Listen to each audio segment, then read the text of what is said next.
Hello. I said hello. Hello. There you go. Hello, Yeah. There's. Ay, here we are again. Hello and welcome to Black Dragon Roleplay, where we are not professional voice actors. We are not gaming gods. We're just a group of friends that have been brought together through the love of story who want to share our tabletop adventures with all of you.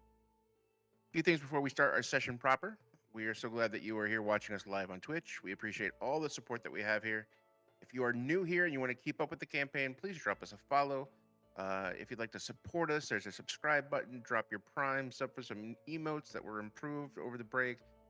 Support the stream. We greatly appreciate anyone and everyone who is able to support the stream. So thank you for that. We have a YouTube, we have social media, we have Discords. All those links are in the link boxes below if you want to go and check those out. We have D&D, but we also play video games on this channel, so you can join us on Tuesdays for Thumper and the Moose. We usually play something. We usually do Fortnite. nice. We've been playing Fortnite. We've been doing.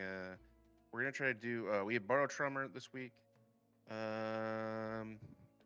We want to try to do Valheim. That sounds like a good plan. We want to try to do that sometime in the next couple of weeks as well. So check us out for that. Usually on Tuesdays. Either check us out on this channel or sometimes we on Thumper's channel.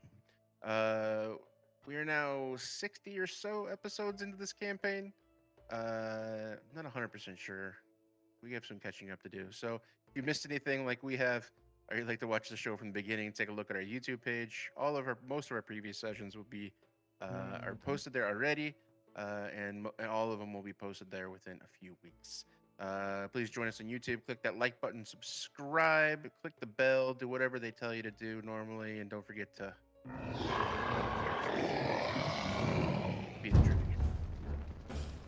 Let's get to our intro.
All right. Last week, this is the first time in a long time we've had back-to-back weeks of D&D. Last week, the companions looking for answers and looking to inform others of the plot of the Shadow Queen, and trying to find out how the Raw may be involved. The companions talked to the ambassador, flew to El Sedr, which is the capital of Ujat, to meet with some political allies. After cleaning up from their dusty travels, the team eventually got to meet with Ronaldo of Asbir. Having a dinner conversation with Ronaldo, they were able to successfully prove to Ronaldo their intentions by pointing to previous times they had been useful to the realm, including their tiff with Maltok. And he offers an audience with the second highest person in Ujat. Andrea is the right hand of the Ra, and she renders all of the Ra's duty when he himself is not available. And so after dinner, he's able to give you this information that you guys will be able to meet with them and meet with her in the morning. You guys had wrapped up. The ambassador had sat and talked with you for a little bit, and then had gone out. Is there anything they could do this evening, or would you just like to start in the morning? Was today the day that Emmy needed to wait for the ambassador to give her the go-ahead to go to the library, or would that happen after the meeting with the right hand? She had told you that expected the next day, and then hadn't addressed it after that. So sometime the next day, sometime. Let's assume we're still right after dinner. She has just left, so she said most likely she would be able to arrange it for you in the morning tomorrow. So most likely after the meeting with the or meeting with the Andrea. Ugh. Okay, cool. Would it be safe to say that this is at night, correct? Yes. Okay. Would it be safe to say that any of the market stalls would be open at this time of night? Do you want to go check? Yes. Camille will go with him. I want to come along. Actually, she wants to sightsee. Oh, hey, everyone's going. I want to go. I want to go. But yeah, Camille actually wants to sightsee because it, at least in the little details of her backstory, she's never really like lingered in this area for too long. But yeah, she would like to sightsee and she'd want to go with Branimir. You make your way back downstairs, and actually, Jules is there. Jules is the helper that you've kind of is part of your suite. She's involved in keeping at least watch on you there. And if you were to ask her, she would be able to lead you to a night market. So who all's going and who all's staying? Okay. Saoirse would go and say, she probably doesn't feel like being cooped up in the palace if she can help it.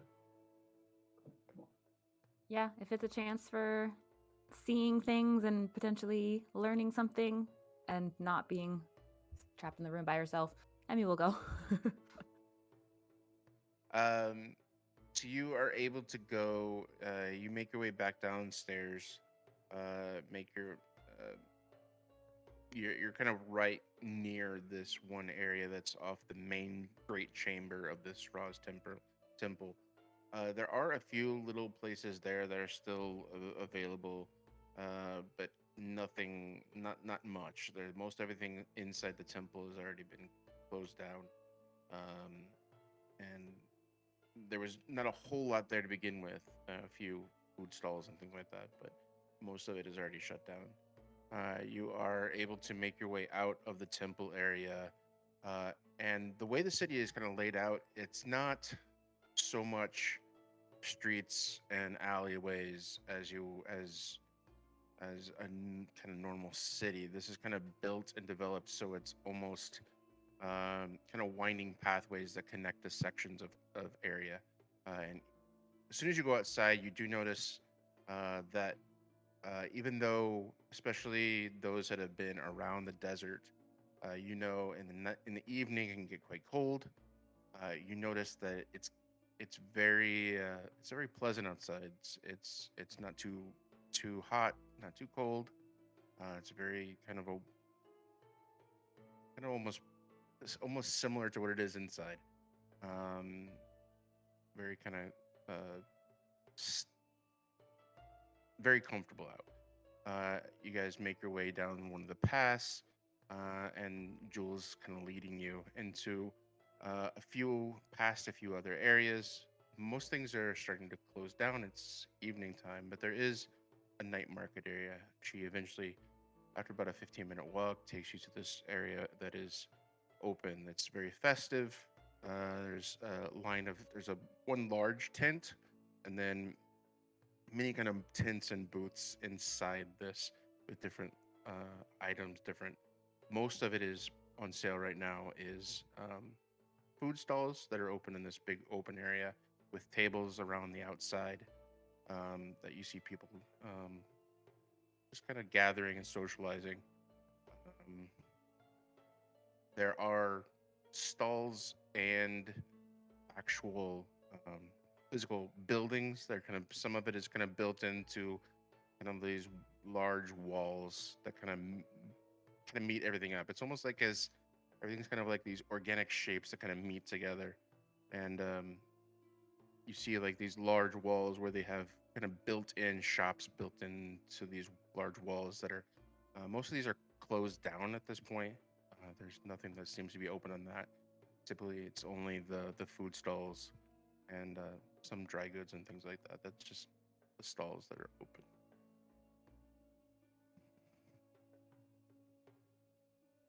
You guys can, Jewel kind of leads you to a place to sit down. You can kind of sit and be able to pick out food or do whatever you like. Dante wants Is a there coffee. anything specific? Okay. He'll lead everyone to the closest like sort of coffee shop sort of place to sit down so they can take in the sights, have a quick coffee. My treat. I just love that Sedr is ready for like those late night like high dudes who are just like they got the serious munchies, so they're just like, look, food stalls are open, guys. Nothing else but the food. Yes, we got you. There is Elsevier is especially known for a strong coffee. So you can, if just by saying that, Jewel can lead you to a place where that has big metal canisters, not canisters, but basically coffee pots, but large metal coffee pots that are full that you can buy for the entire group We'll for do that. like a silver. Sit down Just and bring small cups. we'll plan out our attack on the markets. Dante is purposely trying to organize the market adventure more than they are organizing themselves to meet with the Ra. Does coffee seem wise this late in the evening when we have an appointment in the morning? Dante just looks at you like that doesn't understand the question.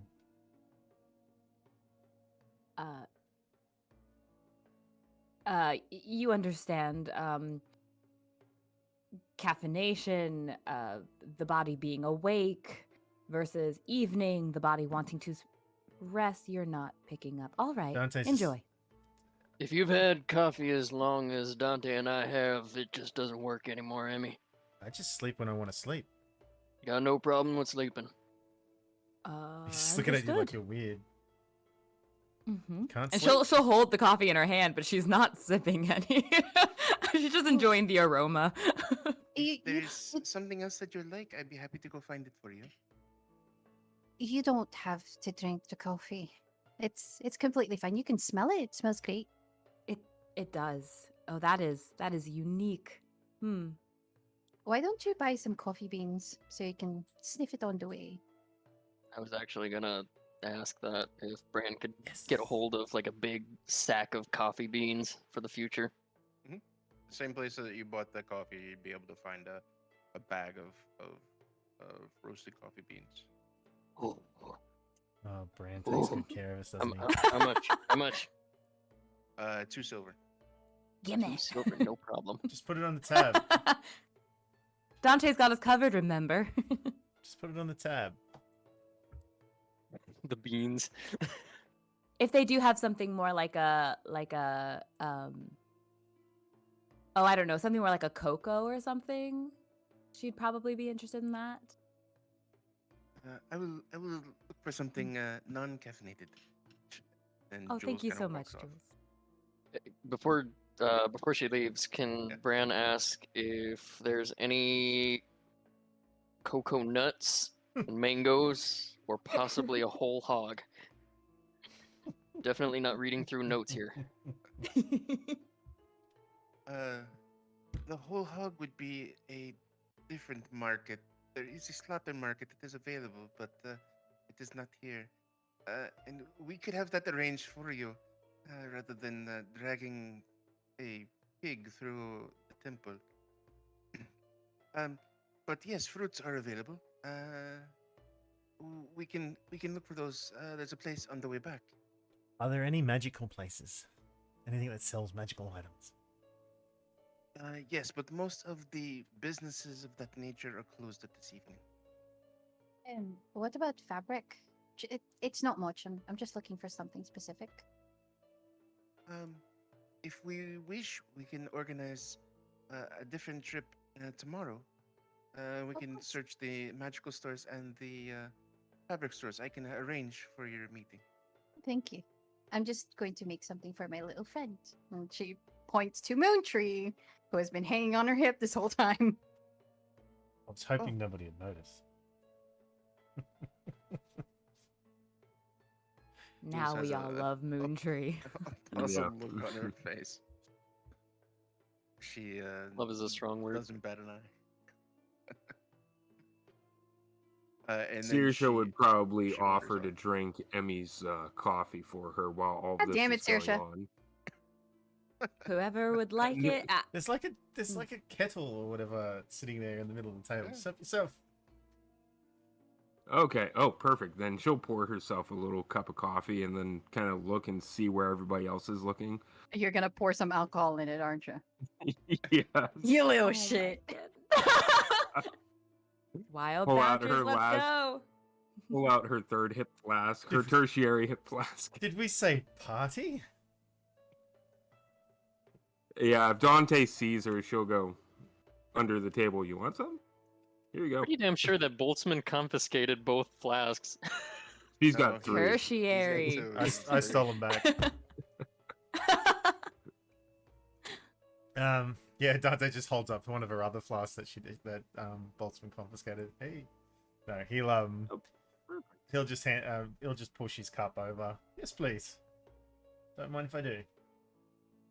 She'll for- go ahead and pour him pour a little bit in for him. For anyone that's tasted the coffee, this is extremely dark, bitter coffee. This is some of the strongest coffee that you've It's like ever Cuban tasted. coffee. It's really the only like- reason I come here. It's Mm. like sludgy burnt coffee.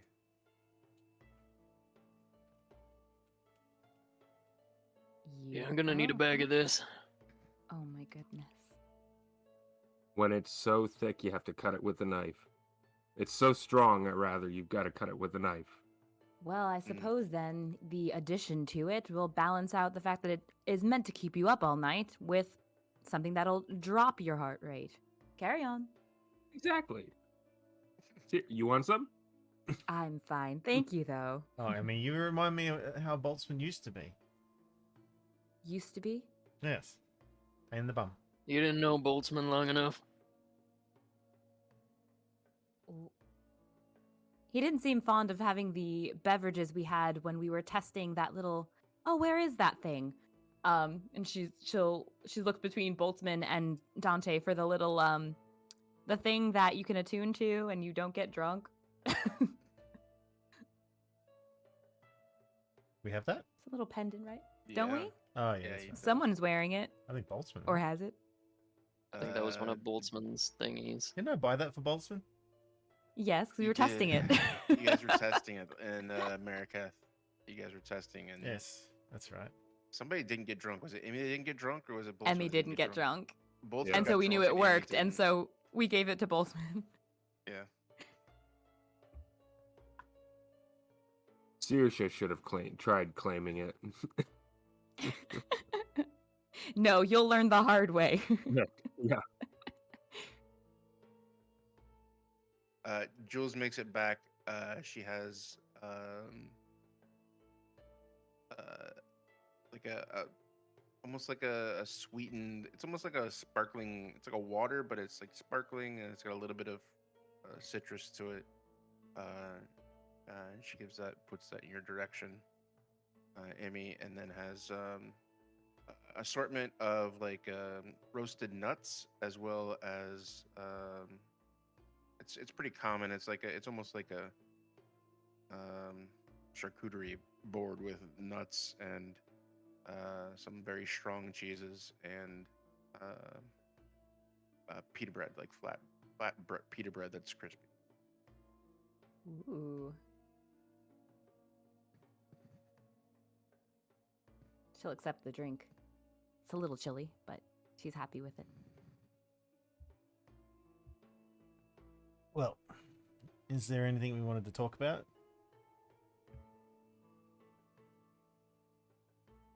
For tomorrow? Yeah. I should hope so. Dante looks at everybody. What's our plan? I just have some questions, is all. I just want to know what's going on. Much as I'd like to trust this Andrea, I don't. You There's too neither? much going on. Me neither. No. I just have a bad feeling in my stomach. Well, if they're the right hand of the Ra, wouldn't that mean they know what's going on? That, The right hand or the puppet? well, Or the Puppet. puppeteer. puppet master, yes. Puppeteer. Thank you. My words seem to not be so good as of late. That's all right. I'm excellent with words. I can pick up in your failings. Thank you, Emmy. Fran will Dante, make a face at Emmy as she says that. Dante coughs up some of his And coffee. she's just smiling like, yeah, of course, obviously. And then she sips her drink. She obviously didn't mean anything like it, but Dante's sort of like, just like he's got his hand just like up here and just slowly bringing it down, just like indicating. Just like,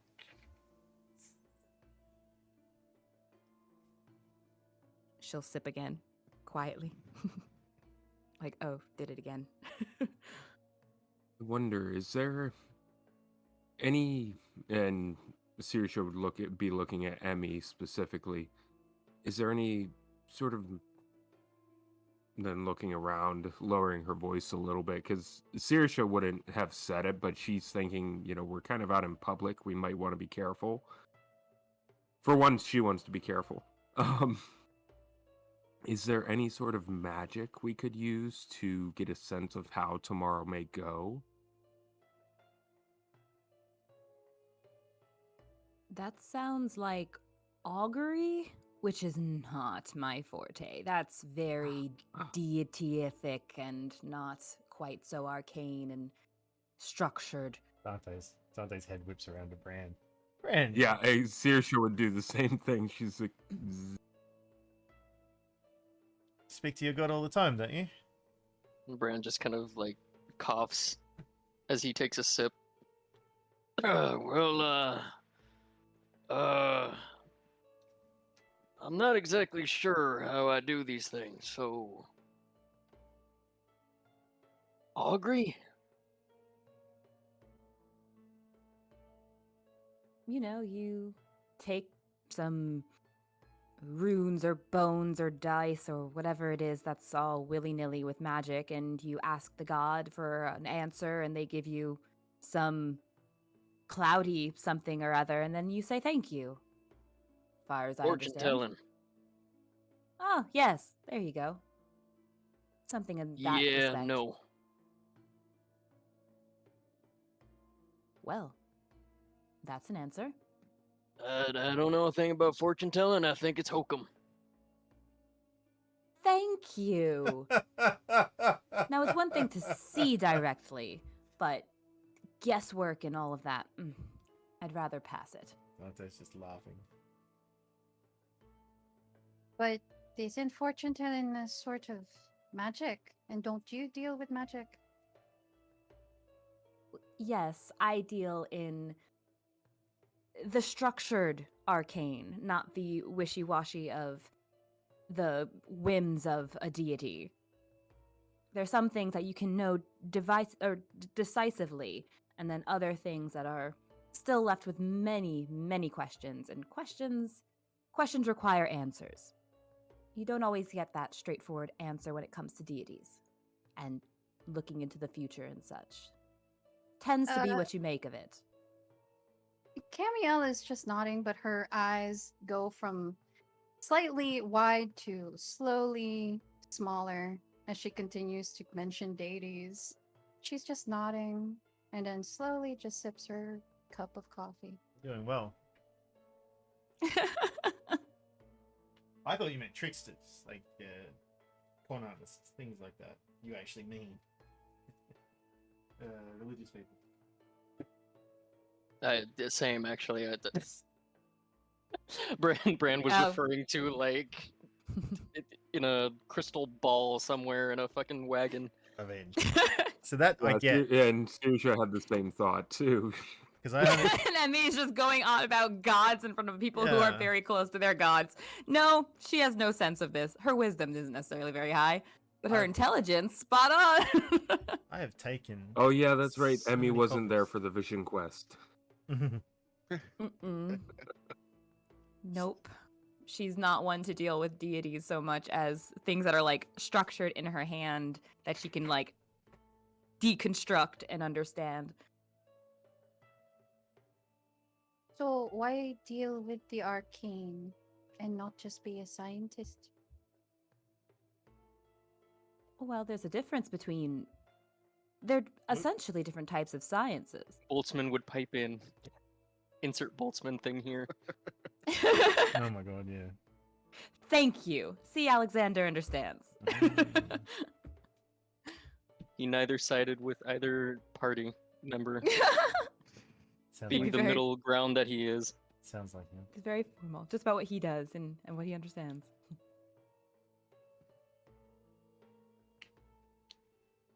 Well, Bran, you could still give it a go. Maybe meditate on it. Something that could help, perhaps. You want me to roll some dice tomorrow and I mean, what? if you want to roll some dice, I'll happily roll some dice with you. But Let me not blow on the dice. I'm not exactly sure what you want from me. meditate. Blow on the dice. You're blowing my dice. Meditate. Camille does it all the time. Do that kind of thing. And don't we have some of those mushrooms left from the that? I don't think that lichen would from be the Absolutely helpful. not. That would not be Absolutely helpful not. right now. Mushrooms? Seriously, No, just I- crumbling something into Emmy's drink. Not I- happy. I- Not. Don't. Sleight of hand. no. Sleight of- yeah, I- exactly. Sleight of hand. I still have missing memories from that night, so I think I'm good on the mushrooms for now. Man, I bought a whole bunch of those. Where are they? What do they do? I guess it might be time for an experiment. Disapprove. Well, I now s- I'm wary. I swear I went out and Perhaps bought a we- whole bunch of those. Sorry. Perhaps it can wait some other night. We've got important business to tend to in the morning. Worried about Yeah, you- coffee keeping us up all night. You want to take magic mushrooms? Sirius howling at non-magic climbs up to the mushrooms. top of the palace and starts howling at the moon. Let's just go talk to him now. Let's go talk to the Ra now. Don't worry about it. Let's do it now. Let's just go. Let's just burst in. I do have a question though. I think out of character. Would Amivi in her she did really well in her her social studies class with her tutoring. Yeah. Would she know if Amma, or rather, if Al Sadir has its own kind of barriers, particularly the Ra's pyramid, his building? If they have any kind of barriers for magic, for noticing magic, Like defenses or something like that. right? Say she wanted to. roll a history check. Okay. This was another day. She might have missed that day. Who knows? History. Nice. 23. Yeah, I'll say the specifically if there is magic security in specifically the Temple of the Rod, that you are unaware of. You do know that the culture itself is very magically oriented. So it's like a very high magic area. But it's also deistic, so there's a very much a mixture of church and state where Amma is completely separated. It's separated, but there is the one god that they support. That's their god. They allow the other gods, but they have the All Father, which is the state sanctioned god. It's still not as prevalent and not as favorable as the state. Whereas in Ujat, there is very much a blending of state and religion. The mother and the sisters represent Uja in a way that's like no other.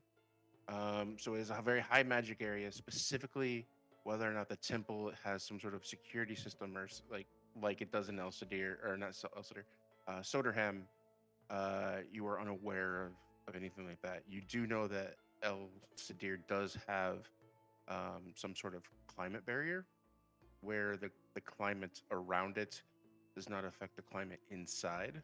That is a magical, almost bubble that incorporates the entire city. That's why the temperature variations and those types of things don't reach as high as they do, as they should. The weather is nicer in El Sedir because it is also controlled. But Okay. that type of thing you know and understand. But specifically about the temple, there's no. That's not something that would be public knowledge. Okay. She mentions briefly then to the others,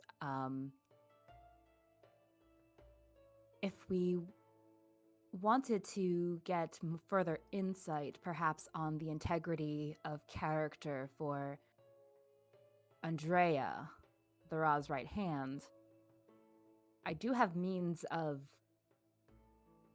peeking. I just don't know how well it might be seen, would be all. Have to assume that they'd have defenses of some sort. Sure. Can you trace magic back to its source? Like, can they see you attempt something? I don't think so.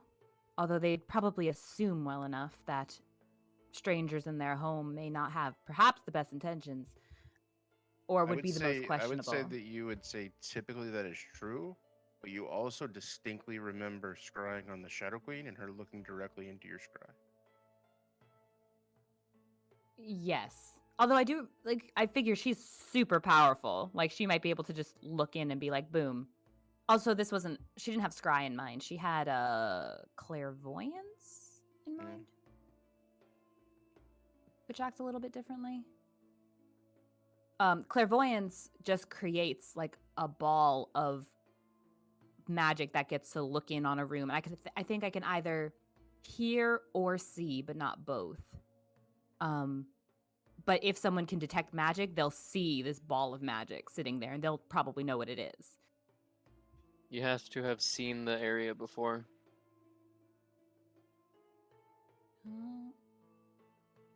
Yeah, it's a location familiar with you. Welp. She Or tried. in an obvious location that is unfamiliar to you, such behind a door, around a corner, or in a grove of trees. Right, so like if we found where the Roz, or we found where Andrea stays, like, could Like if you knew do which something like balcony that. was her, you could look within the wall. Yeah. Right. As one of many options, she throws out there and takes another sip of her drink.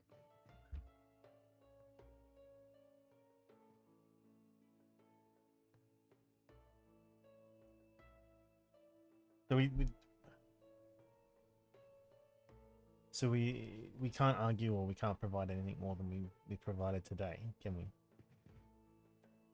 Strong conviction in a letter.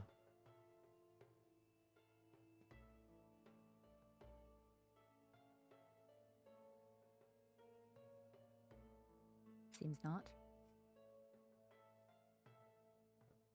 Hopefully, this person is good at discerning the truth. And maybe they can just see it in our eyes. Do I have... Put it back. I'm trying to see if I have like a... I do have detect magic. Does that tell you much more? It'll be Presence of everywhere. magic? But I mean, like, it'll tell you... What's the one that tells you, like, very specifically? Yeah, any visible creature, object in the area bears magic. You'll learn at school. Yeah, of it gives you an magic of idea of any- what kind of magic it is, but you need I don't think it actually tells you exactly what the spell is. But if we took a look at that thing, that object, and if it were something say necromantic, perhaps. If it's a phylactery that holds a soul in it, maybe that tells us something as well. Well, it'd probably be very strong necromancy. So the detect magic would do that. It'll let you. You need a what's that spell? Just looking. Identify. You need Identify. Yeah, you need Mhm. identify to. I don't know that she has identify, which is weird. You need like I think it's That like would be 500, weird. 500 gold, or is it 50 gold or a 500 gold gem or something like that? Oh, I'm sure we can get our hands on that if she had the spell, but I don't think she has it, which is again weird. Detect thoughts as well. Can tell if people are lying, but they would. And she's just like running off these spells in her head. It can. It's known that it's being used. We couldn't necessarily sneak it. We'd have to just have them be honest with us and let us do it. I don't think doing any spells would be any show of trust. They probably wouldn't appreciate us Agreed. doing anything in their presence. If it were agreed upon, if we're all looking for the truth, if there's honesty in Andrea and the Ra, to be able to figure out something like this, I'm sure they have their own casters, I suppose. That'll do that for us. all right, then let them. I'd like to know what kind of magic is involved in that little thing, that little phylactery. Makes a note on a piece of takes out her grimoire from her bag. Makes a note in there to find certain spells she'd like to look up some scrolls. Identify. I think we have to go into this with the understanding that there's a good chance that, well, there is a possibility that we may not be walking out of here.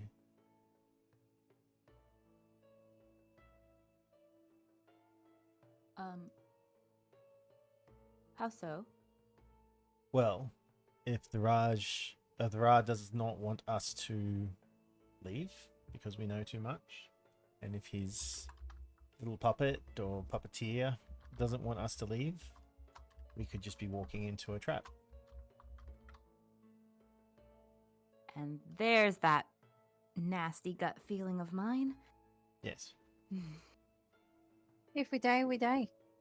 Yes. At least we tried. Yes. Emmy raises an eyebrow. Do you fear dying? Well, it's not at the top of my priority list, I should say. Then you're in the wrong adventure, my dear. She just sips again.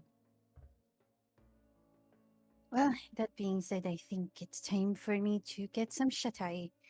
I can find my way back. The rest of you can sit here and enjoy your coffee. Yeah.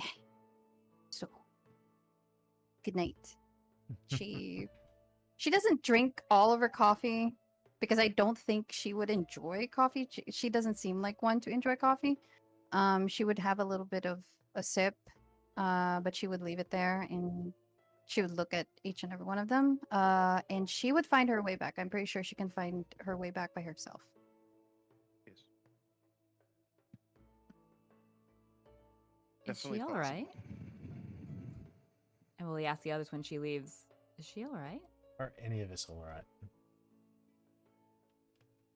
Oh, good. Not just me then. Brand. Well, you did make some comments about gods and their followers and I the don't. magic that they use, so I don't think that was. that may have. No. Come on, Sasha. I don't think it was. You're just gonna Well, make it wasn't Emmy a comment feel per se bad. about the. It wasn't a comment per se about the followers. It just seems very untidy as far as magic goes. Yeah, but we don't want to point out that Emmy just has a habit of saying things without really thinking them through. What? Just saying. I like to think that I can be very calculated And she pulls out her grimoire and she's showing like diagrams like, I like to think things through entirely. But you're no diplomat. Where is Bran seated exactly in this table or this bench? Probably there's an empty space between where Cam was. Probably you and Saoirse, with a space between you, and Dante and Boltzmann There's, quietly in the corner, there's room on one of my knees if you want it, Bran. It's fine. and Emmy across from you. Are you fond of your knee, Dante? Because it will be firmly snapped off. I'm assuming you're not wearing armor. I mean, come on, at this point. Even without armor, my man.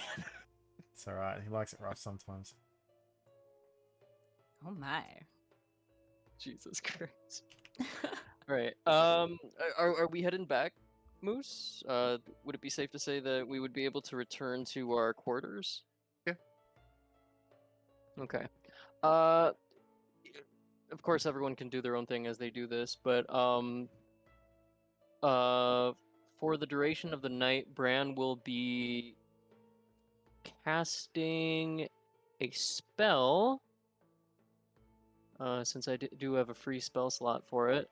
And I will be sending this spell to you, Moose. Keeping it obscure for now. Okay.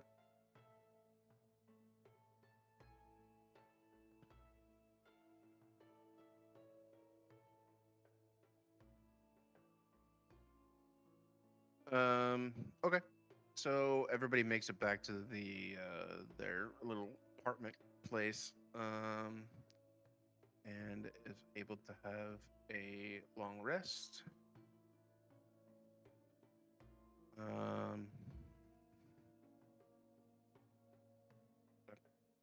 Um, you guys wake up in the morning, to the smell of some food being prepared. And as you come out, you find some porridge that has bits of cooked bananas, some very soft lentils and cinnamon, some flatbread that seems to be served with every meal, and assorted fruits, and another pot of that very strong coffee that you've tasted. As you all make your way out, eventually, Jules does come up to you. Good morning, all. I hope that you all had a pleasant rest. As soon as you are able, as soon as you eat and are ready, I'll be able to escort you to your meeting whenever you are ready.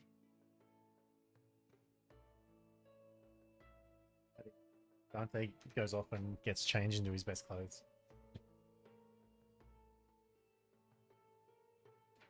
I guess this is happening.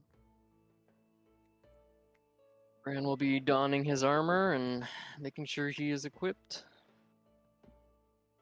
I do have a thought, potentially, if everyone was okay with it.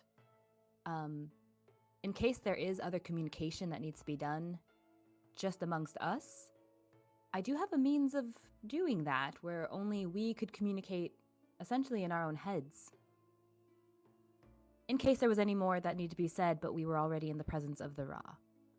Just an idea. Again, I'm not quite sure if having magic be sent amongst ourselves would be a good sign of trust. Well, it's a telepathic link. There's I no way don't to know how detect that? Forge a telepathic link among 8 willing creatures. Psychically Is- linking. Wouldn't it a that seem concentration suspicious? It is not concentration. It is a So then it'd ritual. just be cast. So it would be cast. There wouldn't be somebody casting magic constantly. It would just be happening. But you guys have magic items on you anyway, so the odds of it being detected would be, Mhm. or Until take this- notice of it would be low. Until the spell ends, the targets can communicate telepathically through the bond. Whether or not they have a common language, the communication is possible over any distance, though it can't extend to other planes. It lasts an hour.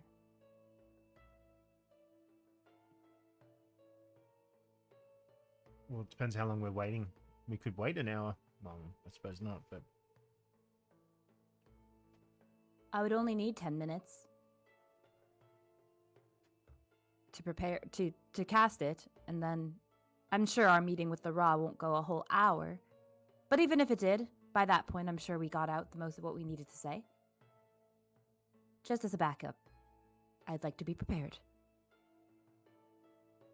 I'm not And sure what if little I can- hearing me scream in my head when we're suddenly paralyzed where we stand is going to help the situation at all. Then don't scream. Dante, Let us help you. Dante chuckles. What if I start? Can I control this? If my mind starts wandering, I can't be held responsible. I think we're well enough introduced to your shenanigans. I don't know. As I said, it's an option, and she seems to be. The idea at first seemed kind of exciting. The response makes her kind of shrink back a little bit, but she does keep it open as an option.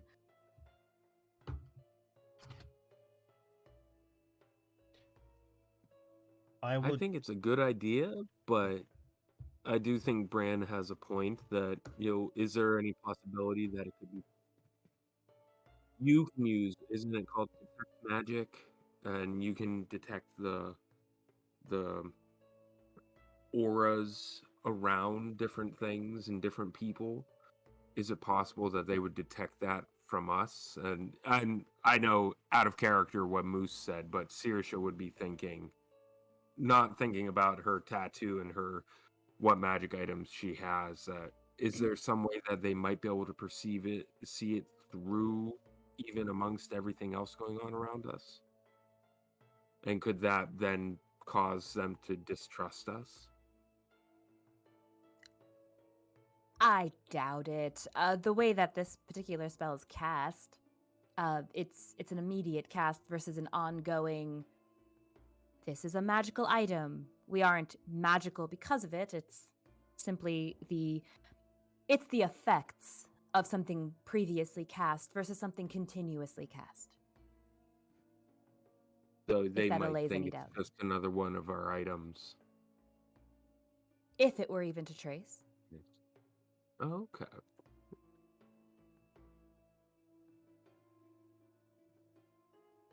Oh, I'm for giving it a try, giving it a shot if anyone else wants to try, but I leave that up to all of you.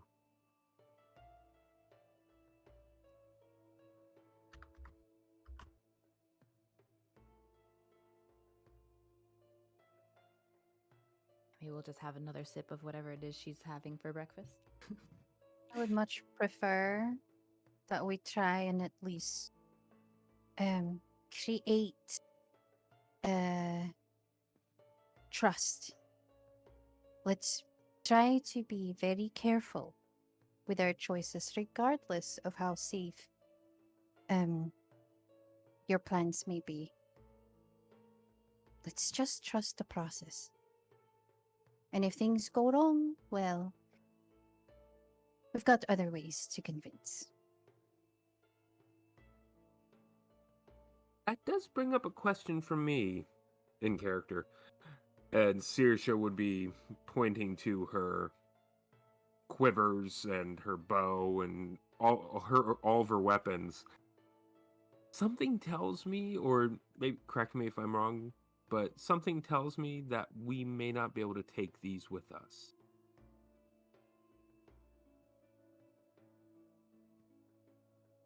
Our weapons.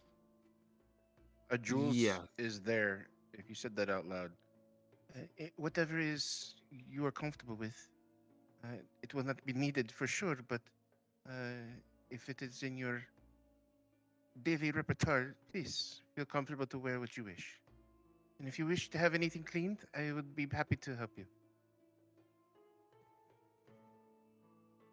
Oh, and she would hand over. She would say, "Oh, actually, this probably needs some cleaning." She would hand over the long sword. Oh god. Saoirse. Nice. If they offered. Yeah, that's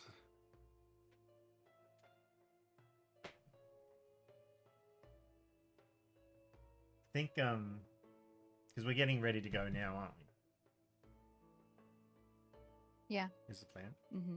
Yeah. So Dante's gonna get ready, and when he comes back out, he's gonna have like his second best pair of clothes on, which are like nice black, silver trimmed, not too fancy but very nice, or at least decent looking compared to what he usually wears, which are not all that flashy, but just comfortable clothes. He's got his breastplate on, the Ujat dagger on his side. Everything's been like polished up and nice, and he even has had his hair done, and his hat Oh, cleaned up.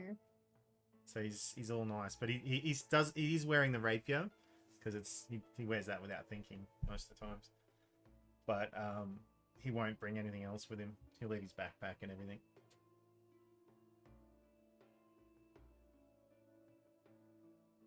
Are we all dressing a little bit more to the nines? Is that the general consensus? We're meeting a king, of course we are. Sorry, that was sort of out of character. He's just like startled at Emmy. Like, about duh. And you're not? She's because her general attire has always been a little bit above, and so like seeing other people dress, it's like, oh, this is what more does she have? that was Saoirse's thought too, but that's because she just has what she has. She doesn't have fancy Right? clothes.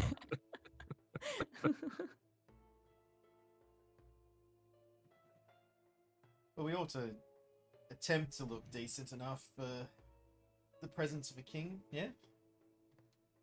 Cam would be in full plate armor. As with Bran.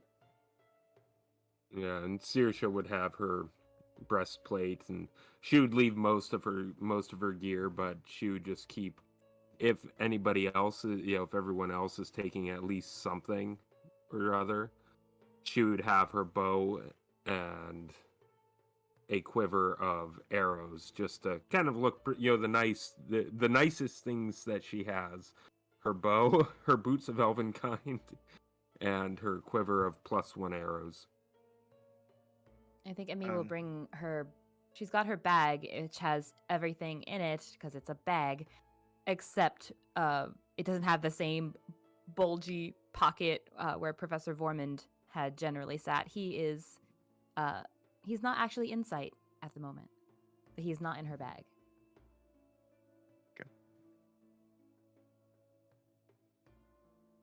You see Jewel come up to Saoirse and has a cloth of sorts and starts dusting off the back of her a little bit more, just making her a little bit more put together. Maybe a little spray of perfume. a little, Yeah. a little bit here and there, some I don't oil think she's that showered she yet. kind of dabs on. Oh, I am of the Danae? earth. Yeah, maybe Saoirse would have done that this morning. She would have actually used one of the showers. Fine. If that's the case, she would have had your clothes taken immediately and cleaned and brought back. Sounds so disappointed. Like, I had it Sold out done with this morning. carried with a stick and away all the clothes. I guess I'll get the knack smell off me. Finally. Fine.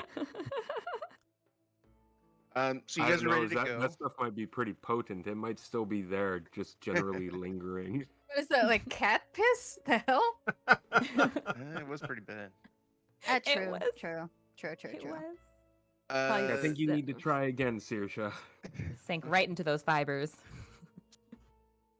As you guys get ready to go, Jules is kind of comparatively small to this entire group. You guys average about 6 foot, but Jules is much shorter, but very quick. So as she takes off, you guys are trying to keep up with her through these hallways that she is very familiar with. So you keep up with her as she kind of moves and twists and turns through this very large building that is now filling with different people. You go and you make your way back to the main grand chamber that you have been to the night before and the day before, and head to the very far end where you've not yet been. And there you see a series of staircase on both sides with a fountain in the middle. I'll have everybody make a perception check. Don't mind if I do. And before we go through and into the meeting, Yep. could Emmy tap Cam real quick on the shoulder? I'm also gonna roll this perception check. I just lost my page. There, just so it's done. She just wanted to tap Cam on the shoulder real quick and just mention to her, kind of whispering, "It was brought to my attention I might have said something about an arcane field I'm not as familiar with, and I just wanted to make sure I hadn't said anything entirely out of line." Cam, I believe that they're walking as she does this. And she feels the tap, and Cam just looks at her. I would say, kind of looking down at her as she whispers. She just stays quiet for a bit, just staring very intently. You can see the corner of her lip kind of lift a little bit in like a smirk. And she just says, "Well, that wouldn't be the first time, nor the last time." Probably, but it takes us a moment to learn new things. I am very good at learning, mind you. Very good at learning. I'm doing it constantly. It's always something new to learn. We'll see. She looks away. In her mind, Emmy's mind, she's just thinking, "Excellent. That went not at all how I wanted that to go." But she'll let the subject drop.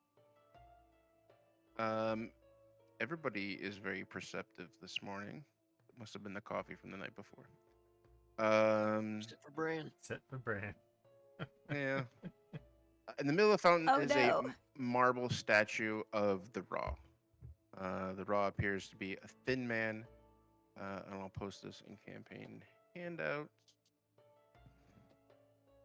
And you can post on your stuff.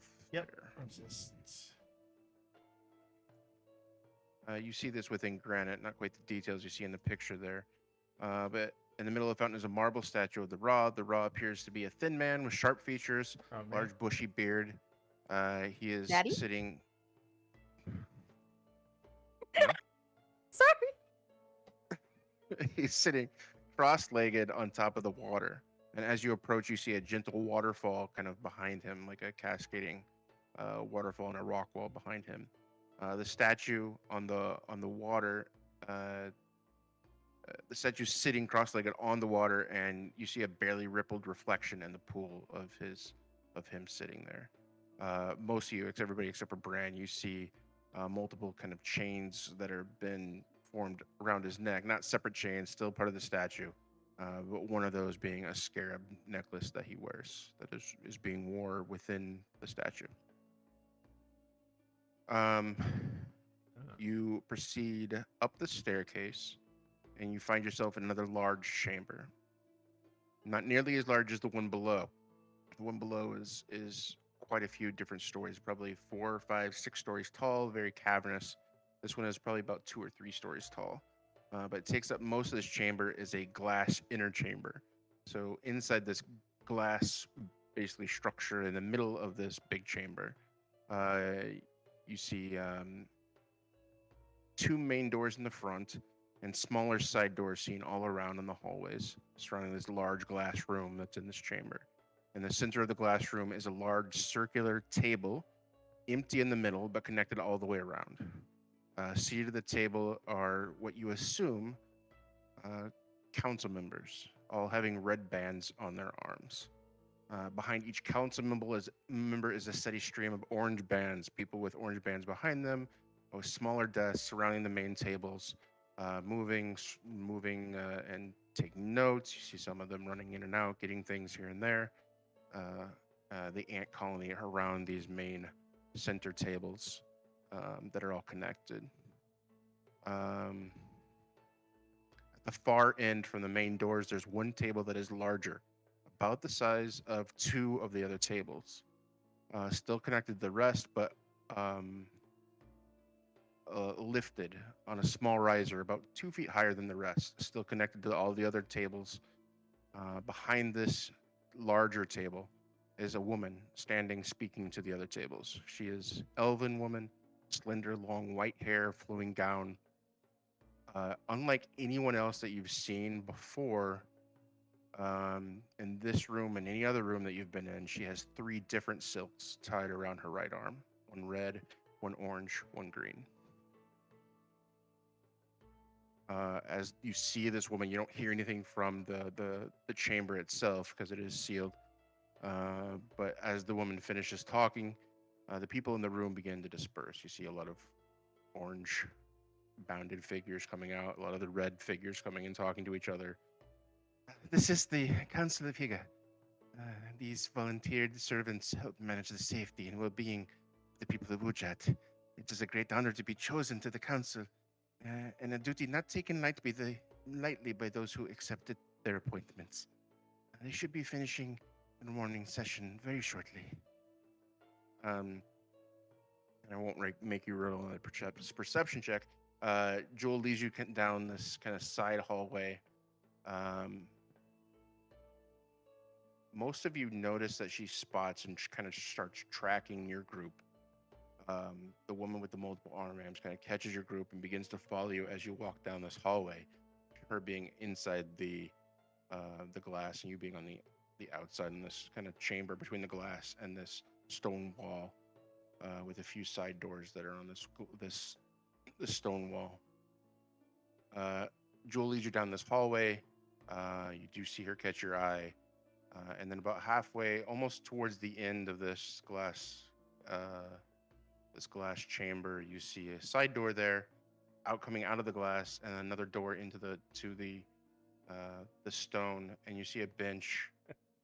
And Jules says, "Please take just a moment and wait for Councilmember Ronaldo. I will tell him that your arrival." And she kind of bows to you and then takes a step into the glass chamber. Moose. Yep. If Dante noticed that they're being tracked by the woman with the 3 silk sashes. Yep. If she seems to be very, he couldn't help himself and would most likely give her a bit of a wink in a very flirtatious roll way. a perception check after your wink. After my wet. After your wink, roll a perception check. Perception. Perception. Oops, I hit the wrong one before, by the way, but would have been 19. That's 27. You do notice that she has not changed, and it makes you think that for a moment you think she was looking at you because of the distance, but as you get closer and as you continue to move forward, she's not staring directly at you. She's staring at the group. She's not staring at you. You look back. There's Brand and Camiel are walking behind you, and she seems to have her gaze looking that direction. Uh-huh. He's not even upset. Oh no, I'm scared. Well, when we sit down and are waiting, Dante will actually let Bran and Camille know that he saw her. Focus was mostly on them. Barely batted an eye, but I know she saw me, but was definitely paying mostly attention on you. That must be very heartbreaking for you, Dante. That's alright. It happens a lot. Oh, you poor thing. And Cam, is she still staring right now? Roll a perception check specifically Ay, for you. Now darn that it. you've sat down at the bench. Can she have advantage Alright. because I pointed it out to her? Sure. Oh. Yeah, but thank you, Dante.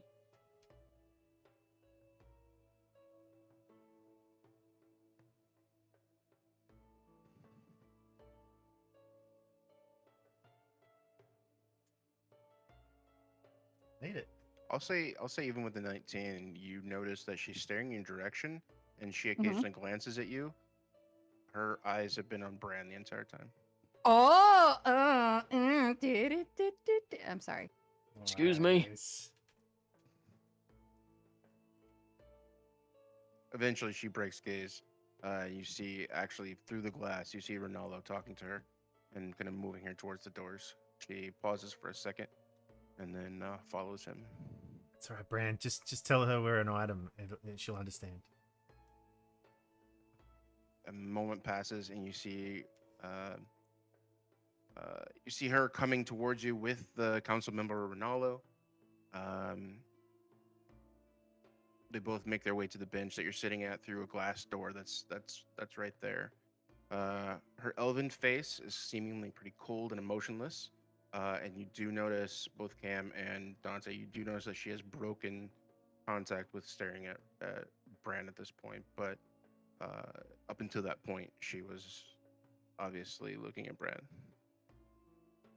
Ronaldo turns kind of halfway between Andrea and you, kind of motions you to kind of stand a little bit, raises his hand.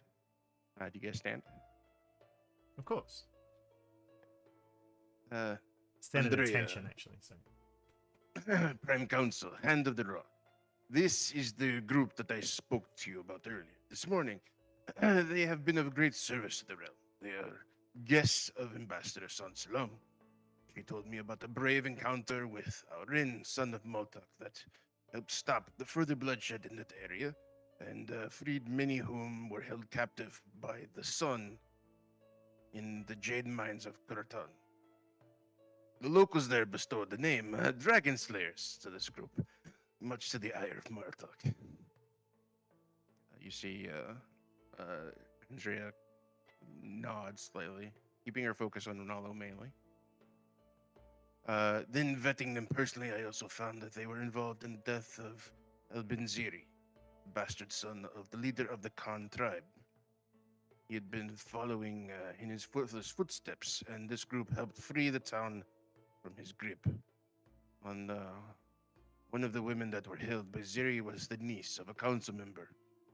I didn't connect the two events until I met them personally last night. With this group, and he kind of points to Camiel, with this group, chosen warrior of Sister Eva Camiel. Andrea gives a curt nod of her head to you, Cam, but quickly her focus moves to the person on your right. Radimir, you, given all these heads up by everyone, you do notice that she quickly skips over, or doesn't skip. She's not rude about it, but she quickly moves on past Cam. And the first words, whom might you be? Bran is very he's not very good at hiding his facial expression. So as her eyes trail over to him, he kind of not even kind of he visibly raises an eyebrow and kind of like tilts his head back to kind of indicate that, just a check over his shoulder to make sure that there's nobody standing behind him. And seeing that there isn't, he turns back, kind of puffs up his chest as much as possible, and Branimir, ma'am. Branimir.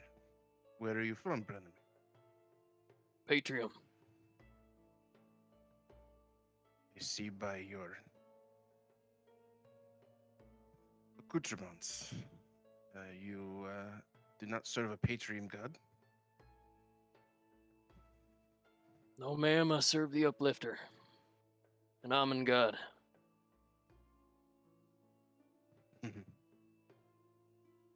child of Patrium, serving an Armenian god, saving the lives of Rajadan people. Of course you are. Forgive my being curt with the rest of you, please, but I am proud to make all of your acquaintances. Let's move this meeting into my chambers. She points towards the door that's along the stone wall. Councilmember Ronaldo, thank you for the introductions. I will take very good care of them. I appreciate you bringing them to me. You see that council member Ronaldo seems somewhat confused that his guests are being taken somewhere without him, but after a moment and knowing that this is the hand of the Raw, does nod his head to Andrea, and backs off. Andrea walks to the set of double doors that's across from the glass chamber, and she opens it and steps just enough inside so that she can usher you in with her arm extended to the rest of you to join her. You guys join? Oh, of course. I suppose. Dante's sort of like Assuredly do. ushering Bran in first because he's enjoying the show right now. Cam is actually just staring, and you can't make out her expression. But the moment that this woman kind of approached and started talking to Bran, you can kind of see her puff her chest a little bit, as if she's offended. But you can't really read her mind as to why her reaction was like that. As you walk in, Jules proceeds to follow you, and Andrea's. That will be all that is needed. Your service is greatly appreciated. You are free to attend to their chambers. I will make sure they get where they need to be. Jules seems somewhat upset, somewhat like the Ronaldo, for this break in protocol, but she takes a hard swallow, gently bows. As you wish, Prime Council. Like this, I feel like we're all going to be asked to stay outside while Bran goes inside with her. You walk into this chamber, her chambers. One side of the room is a large marble desk. Behind it, a very big, beautiful mural. The face in the center remind you of the face that you saw in the statue in the center, in the chamber below, of the Raw. Andrea takes a seat on the couch on the side of the room that's closest to the door and offers you to sit across from her. Everybody seats. Yes. I suppose. Yep. Yes, of course. Dante's right near Bran. Mercenaries and adventurers are a dime a dozen. Tell me why you are here. How a group of drifting fighters and magic slingers want an audience with me and the Raw. Bran, why don't you start? Bran kind of chokes on his words, and as he quickly looks at Dante, then at Camiel, then at Emmy, at Boltzmann, anybody, just anyone at this point that could speak up on his behalf. I don't speak for the group. Not exactly my forte, as you understand. Mm-hmm. So, if anyone would kindly, and Bran kind of gives a stern look to just anybody on the couch. Please, It's Bran. not difficult to be honest.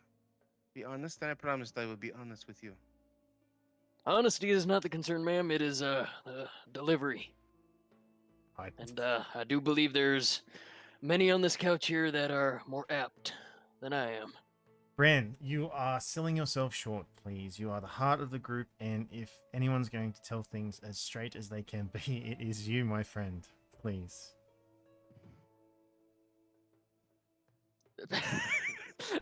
Dante is seated next to Bran, correct? But Bran kind of like gives a very forced smile with like teeth exposed as he kind of grips Dante's arm. You know I'm not actually the captain of the group, right? He kind of gives a firm squeeze on Dante's You are arm. most definitely the one with the presence. He sort of winces a little bit, but he's more holding back a smile than he is anything else. Well, ma'am, to be frank, we're here on an investigation.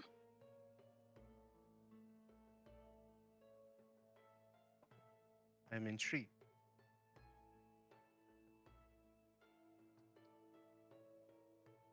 I don't beat around the bush. But you are aware that there is a Shadow Queen.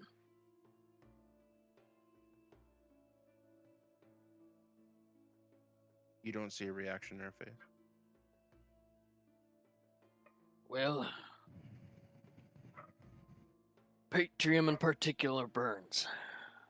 And, well, she's a threat not just to Patrium, but to the rest of the kingdoms as well.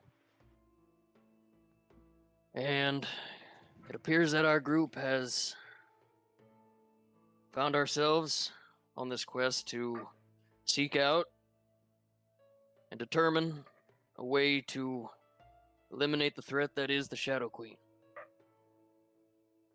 And we have reason to believe, and Bran kind of leans over and stares at the rest of the group as if to give him some sort of signal to shut up No, before he... Dante's encouraging you. And she kind of winces and continues. We have reason to believe that a way to weaken this threat lies within these very halls.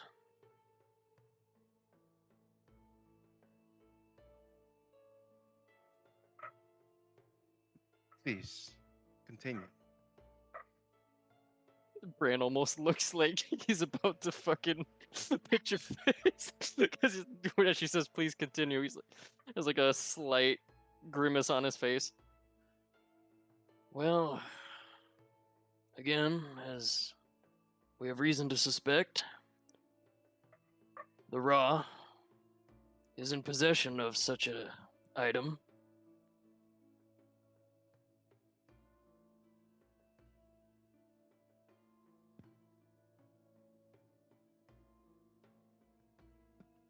The war in Patrium has gone on for 1,000 years. Give or take. Why now? What is the reason of you coming to me now?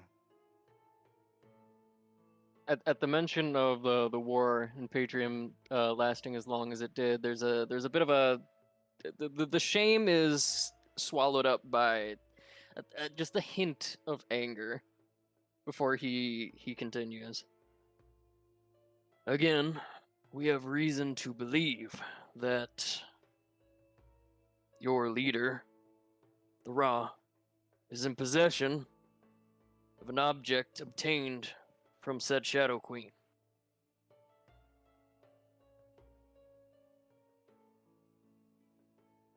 He has an object from the Shadow Queen. That's correct. Okay. Shadow Queen is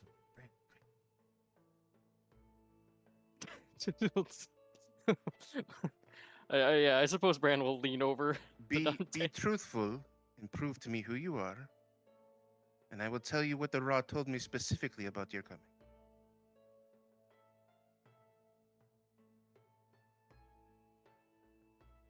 Have we not been truthful? Camille finally chimes in. I have not seen dishonesty yet. Then why the question? I simply wish to know more. I simply wish to know whatever it is that you know, so that I can act upon said information. The Ra has a phylactery and we need it. There. You have proof of this. She looks at Bran and everyone else. the letter, Brent. The letter. Bran's already fumbling. Actually, he has already placed the letter in advance before this meeting in his gorget, where he seems to keep Sweat- everything. Sweaty, but good choice. Yeah, but You have a it's lovely a safe space. Your armor is Thank safe you. space. Bran will retrieve the letter and Hopefully what unfold said it. to the letter. Fair. We'll unfold the letter, and I guess I assume there's a table between the two couches, like separating the two couches. Yeah, there's a small table. Yeah, Bran will kind of push the letter in her direction for her to look upon. She will pick it up, begin to inspect. As she's reading, she talks. I check on the rod daily, but he is very busy. Most days he is spent fully in prayer and supplication for the people of Ujat. This morning, first time in a while, I received a word from the Ra. He told me of a group of companions, specifically of you. He believes that you are sent here to help him.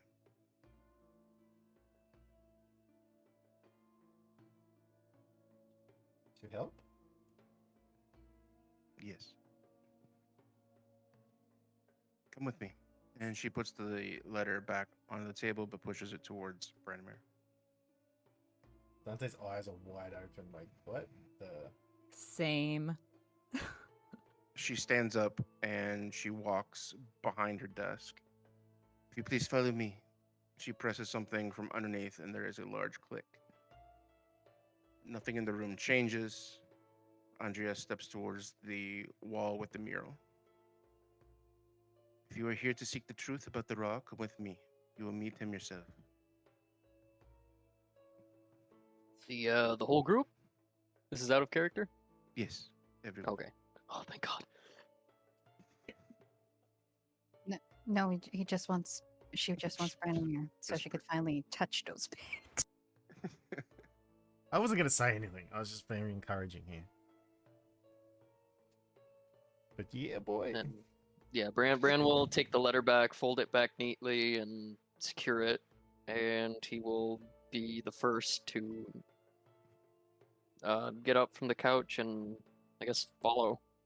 As soon as she sees that you are close, nothing in the room's changed. You still see this this mural on the wall that she's standing next to and kind of putting her hand towards. You see her walk through it. The mural is illusory, and she walks through it. There's a small room, stone walls, barely the size of a closet, a little bit bigger. But on the floor, there's a pattern. I mean, you see this and you know this immediately that this is a transportation circle, and it seems. I won't have you roll perception since it's been good so far. One that seems fixed, two-way travel only. She says a word in Elven as everyone gathers near. Elven? Elven. Who speaks Elven? I do. Seriously, you speak Elven too, or no? No, Saoirse knows Sylvan. Emmy will just quietly say under her breath, "Hold tight, everyone." Dante, you hear translated to the king for the mother. Oh. There is a pull on your inner fiber of your being, your inner core is pulled and then pushed violently back, and you are now standing at a totally different location. You can feel this pressure kind of pushing on you. It's just from the surrounding environment. You step forward, and she immediately steps forward into a larger chamber that opens up. Roll initiative. No, not yet. This large chamber. There's a few pillars on this on. As soon as you walk into the chamber, you see that it is nowhere near as nice as kept. It feels dirty. It feels old.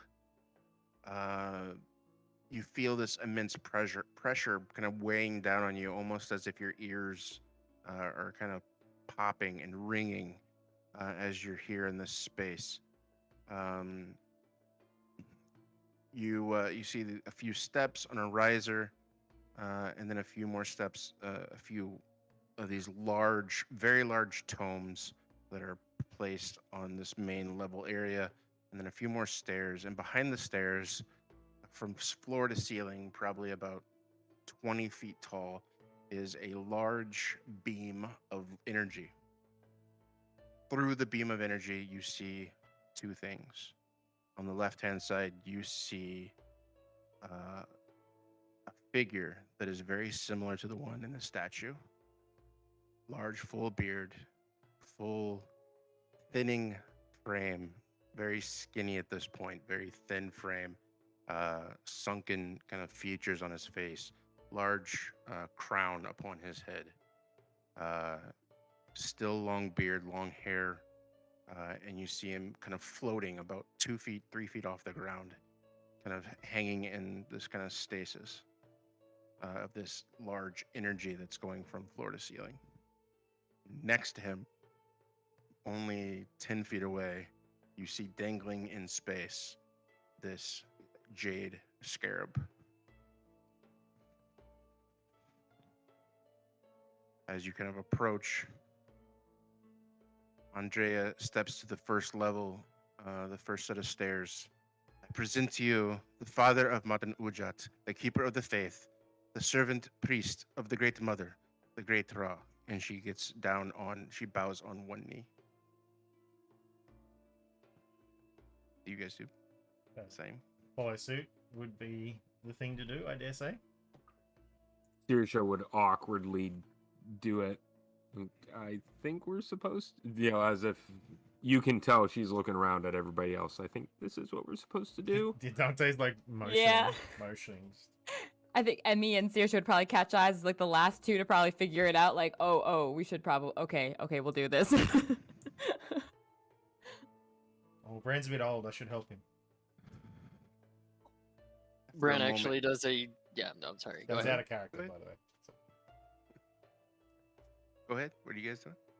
No, Bran would do the half bow. Camille does not. She's just staring. She stands, takes a moment, closes her eyes, and stares at the Ra for a moment, almost in contemplation or supplication, looking at the standing or the floating Ra levitating above the platform. Before she turns, takes a deep breath. We are a half day from El Sedr, buried deep in the sand. This was once a former prison. I had it renovated for my personal use before the Ra told me of his issue. The same force field that held prisoners in stasis now protects his organic tissue, sustains him without food or drink, but it also keeps him focused. A sedative of sorts. He has awakened and delivered instructions to me before, although his last public appearance was now decades ago. He has also reached out telepathically and given me direction on certain matters and asked for updates on special projects that demand his attention. This morning, he showed me your face, Branimir. He has told me that if he were to live his day-to-day life, that the energy surrounding the item, the scarab that has bound to his soul, would have corrupted his mind and soul. She stops talking mid-sentence. Everybody roll a perception check.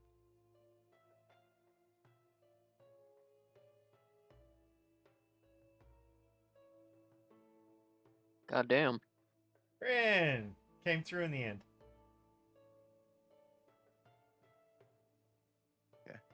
I'll say that, may not notice fully what's going on, but notices enough. You see the Ra's hand slightly twitch, very, very gently.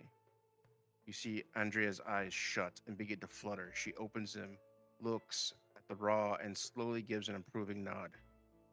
Her eyes shut again and again begin to flutter, now looking at you. Both arms begin to slowly rise above her side, and slowly she begins to speak. Are you doing anything? Nope. Is she I didn't threatening? notice. Roll an insight check. Can I also roll an insight check? Yeah. Yeah. go ahead.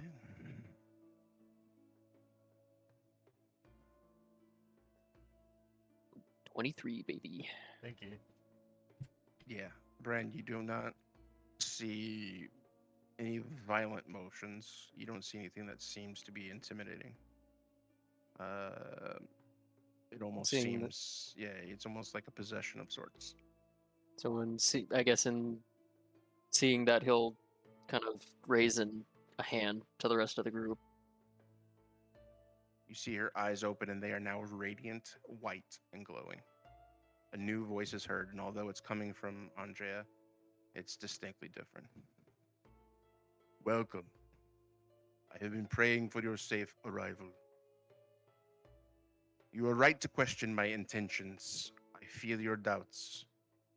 But I took the item out of curiosity, and me thinking that I was protecting my people, not out of obligation or greed. Ir grabbed the shield with lust and power in his eyes, and I knew that if something were to happen to Ujat, from either this dark mage, from Amma, that I had to know what Ujat was dealing with. I met with King Orton on a few occasions. His lands were attacked because of his aggressive stance against the Dark Mage. I supported him as I could, but I told him I would not sacrifice Ujatan lives to do so. I sent him to the Temple of the Makers to secure one of the relics that he had obtained, and helped him where I felt I could. But he was waging a war that I wanted no part of.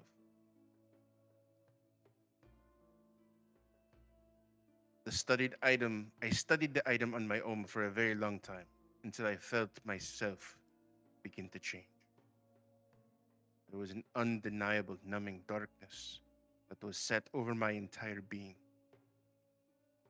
Frankly, I became scared, and that the consequences of my actions would end me or worse, cause detriment to the people of Uja. I could no longer hide this thing and protect only myself, so I opened it up to my advisor, Andrea, about these circumstances. She took the item and hid it away, far enough away where I could no longer feel its pull on me. There was a time of separation that was quite intense. Sickness and rage, followed by desperation, violence. She points to a scar on her arm. The only time I felt not at odds with my own body is when I prayed and meditated. For a while, I thought that was enough. I was better and rid of the effects of this device, but it was not permanent. The tether that I created when I accepted this item is strong, and my soul is intertwined with this corrupted device. Whatever sacrifice I need to make for my people, I'm willing. Many conversations with the Great Mother had me offering my life for the sake of my people's safety. But she has continually denied. Andrea created a team outside the eye of the council to study the item and learn more of it. They were hard at work for at least 200 years, studying and searching for answers, but the result was always the same. No matter the precautions we took, those researching it eventually found corrupt to their own souls.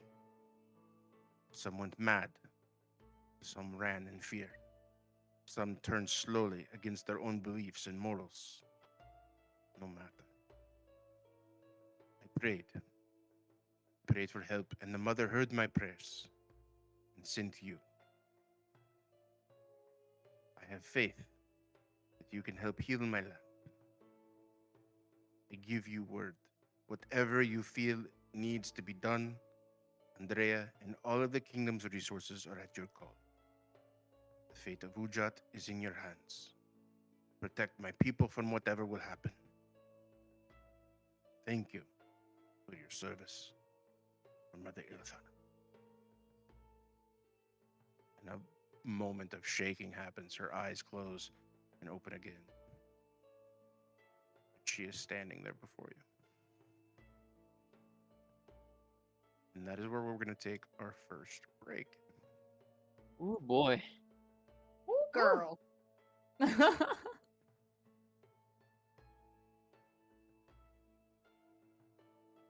That's a lot. That's a lot, Moose. That's a fucking lot, bruh. The fuck? Oh my god. Get Okay. up the stall for Dante Thumper here. had, Yeah. Or Thumper had to step away for a second. I don't know if he's the one who has Oh, to. sorry. Yeah. We can keep going. Never mind. We'll take a break in a little bit. He had to. Yeah. What are you guys doing now that you've heard this information? You see Andrea kind of brace herself as she stands on that step. Emmy's just thinking, wow, telepathy's a hell of a drug. um, Uh, I think he's Saoirse's back. still trying to process everything. We'll take a break, Thumper. Me too. So you see oh shoot, I just forgot that. You see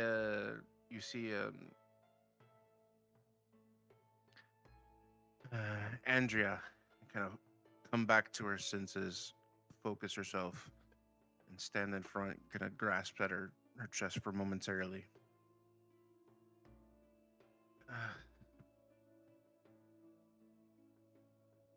Well, you are the only people in Ujat that know this besides myself.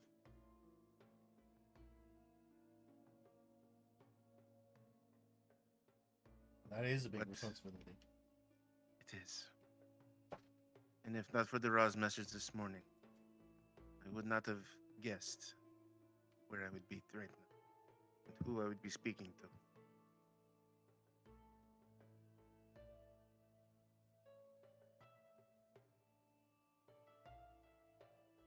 So we need to destroy this, yes? We need to figure out a plan. If We did need- mention. I'm sorry. We need to figure out a plan, whatever that may be. I can help you execute. We mentioned the possibility that if it were destroyed, the Shadow Queen might recognize that immediately and then know the information that we know, that she has these phylacteries. If we can keep it hidden, well, that's a whole different matter. At least it still exists. Perhaps we stay under her radar until we can get through them all. The ideas of these being phylacteries. As a GM, I should know how to say things better. If these being the ideas of these being soul vessels, as you say. This is information that was guessed at, but not fully understood. We've had a form If- of confirmation. I would be indebted to see your research, see any information you have that may help us continue our study. It is difficult. The more that we are around this, the more I stay here, the more likely it is to corrupt.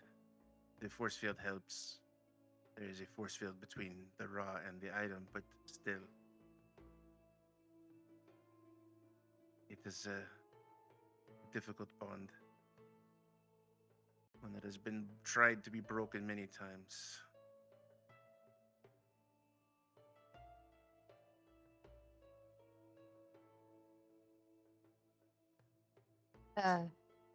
Camille has done nothing but stare. And she has tried her best to keep a still face. But now that that whole speech has been said and done, she seems very confused. And she actually looks to Emmy and says, is there a way? There's a high possibility that if we do destroy this thing, the Ra would perish, correct? Oh. As far as possibility goes, yes. I would say so. The research that was done did show a strong interweaving of soul between the Ross and the item. If And the if- item is destroyed, the Ra would most likely perish. And if that were to happen, who would follow in the footsteps of the Ra? It would be a council member. Do you have a choice? It The would best be choice. it would be the election of the council. So you're still unsure as to who would take care of Ujat if the Ra would perish? Well, it is a transitional device. It is in the law that it would mandate that the council would elect from their own a new Ra. One that would be chosen through much prayer and supplication to the mother.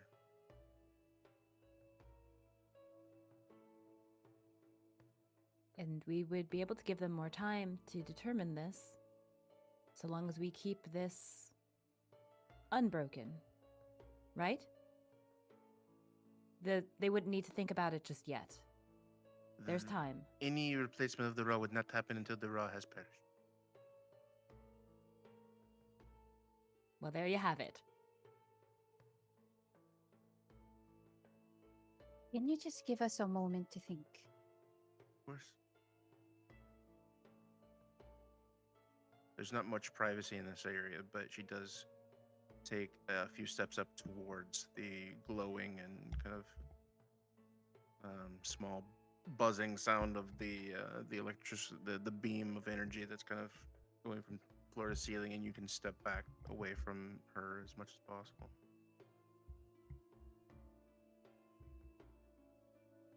Now what do we do? I think. Well, Yep. oh. Yeah, no, you're right. go ahead, Don. No, you're yeah. Oh. My first thought is the council probably puts on airs of unity, but how much infighting is there? How much can we trust them to elect someone as apparently good-hearted as the current Raw? How do we know that they won't elect a Raw who would immediately turn to the side of the Shadow Queen? That is my exact concern. Well- I came here expecting a fight, but now that I see and I've learned, it's a little more complicated than that. What if we kept everything intact, managed to collect these phylacteries, kept them hidden from the Shadow Queen in case she should be looking about? She seems to have a knack for divination magic herself. If we keep them hidden until we know what to do, we don't need to destroy anything until absolutely necessary. I actually agree with Emmy. We can't do too. separate Like the raw. that. We can't separate the raw from the artifact. But it's most likely that it's well shielded here. Yes, this is supposed to be days' ride from the city, hole in the ground, basically. If we leave it, as Emmy says, we go find the others. Even if we destroy the others, the Queen will assume this one is fine, and then perhaps, I mean, we just need to know how to destroy it, and then you have a ring, Bran, that you can communicate with the Ra and just we can end it then. Best to not let your enemy know that we know what they think they know, but better to know what they don't think we know. Oh, my brain. I was hoping My father I was was a bit of a hoping- tactician. I was hoping to find something that could help hide. I initially, honestly, thought we would take this phylactery from the Ra and hide it. But if this is as good a hiding place as any, then perhaps we just need to find the other two, hide them, and get them back here. Then we can figure out what to do. I just need a way to keep them from being spied on. That was what I hoped to find in the library here. But do we have the time to do that? Not to flatter myself, but I can learn pretty quickly so long as the information is available. I just need a little bit of time in the library just to look, and I'm sure the ambassador would be happy to help. Yeah, and they said that they had been doing research on it, so maybe it's somewhere, you know. And she would turn and look quickly at Andrea.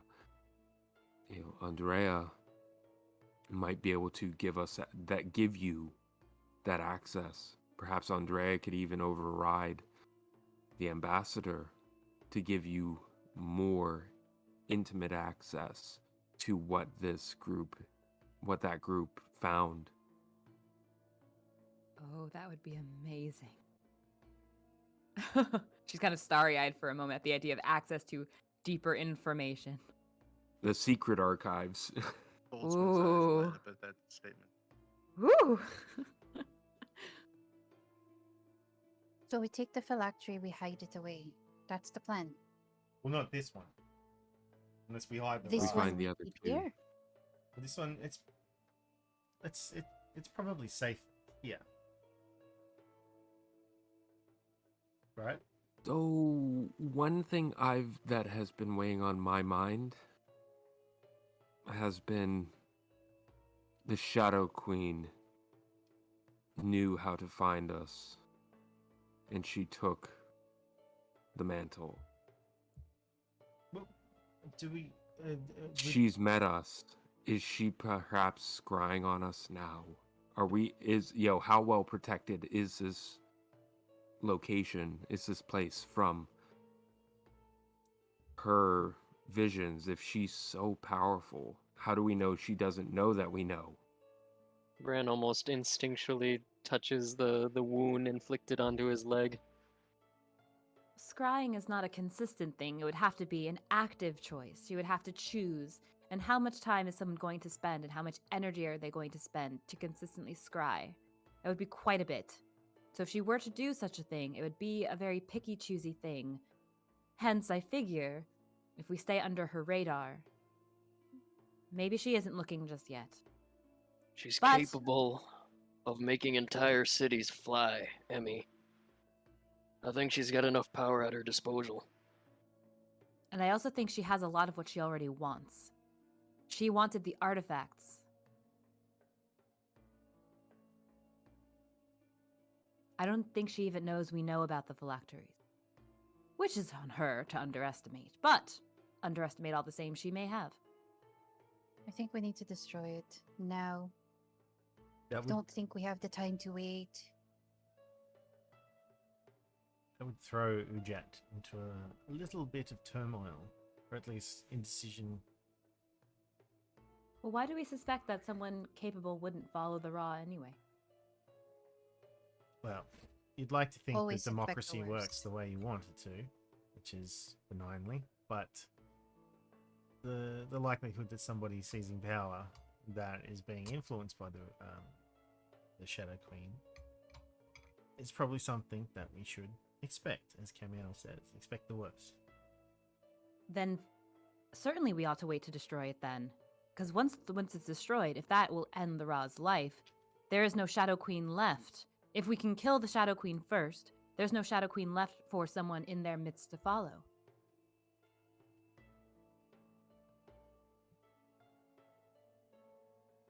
If you were in the position of the Ra, and you've been alive for hundreds of years, suffering in the shell that you've been left behind in, wouldn't you want to be free? Oh, please don't bring this up again. That's in this instance, I'm afraid I'd have to disagree, Camiel, because it's better for him to keep up this facade, so to speak, until the right moment. It is true that we would give away our hand if we destroyed it right now. She would know. And didn't he say the Great Mother even forbade him giving up his life just yet? Did she? She did. Or he did. Ah. You could commune? Can you commune with the Great Mother, Camille, and I'm being all serious. This is serious Dante face. Can you somehow confirm what he said? I can definitely try. I've done it multiple times before. She's a mother to me. See, at least somebody. And he looks at Bran.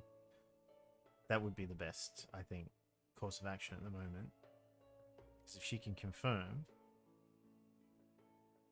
that what he says, that's at least some credibility there. Mr. Moose, is there a way that Camiel can communicate with Sister Ava in this location, or is that impossible right now? No.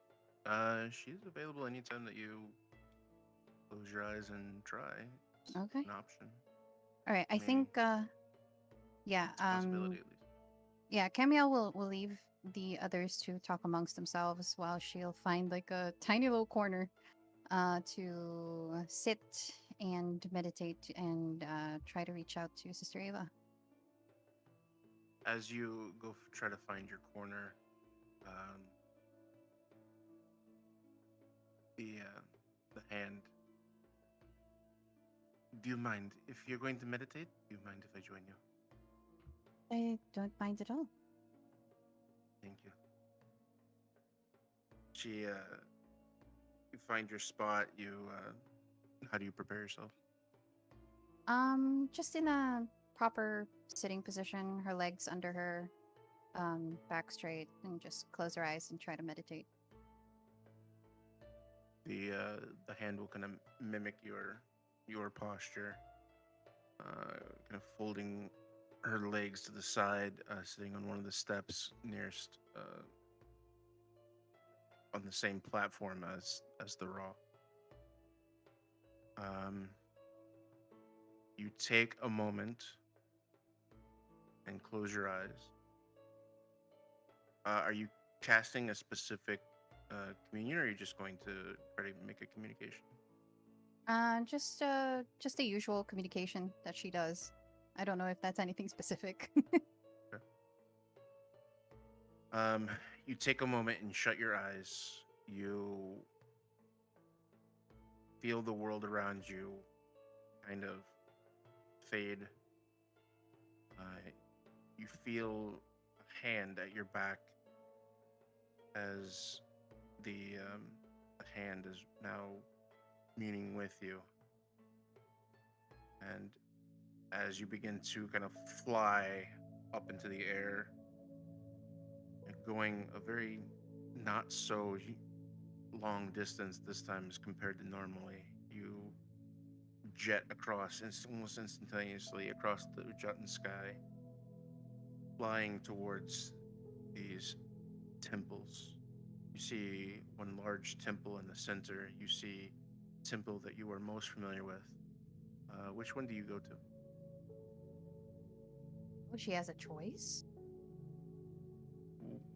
You are typically pulled towards the one of the smaller surrounding temples, one of the pyramid that is representative of Sister Ava. As you kind of float above these temples, you do feel a choice to be made of which one that you wish to go to. I will go to the bigger one. Okay. And as you feel this pull upon you, you feel yourself pulled into this open white space, and in an instant you feel this openness and lightness. Not so much a familiarity as you had with Sister Ava's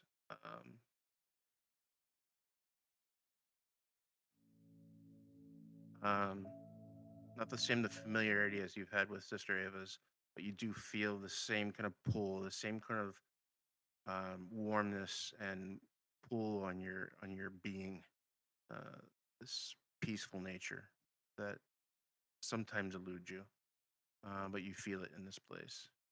And as you open your eyes, in front of you on a large throne pure white, almost made of radiant energy, is the mother. On her left hand, standing behind her, one step, and on the back of this throne, you see Sister Ava standing there. A familiar face. She makes eye contact with you.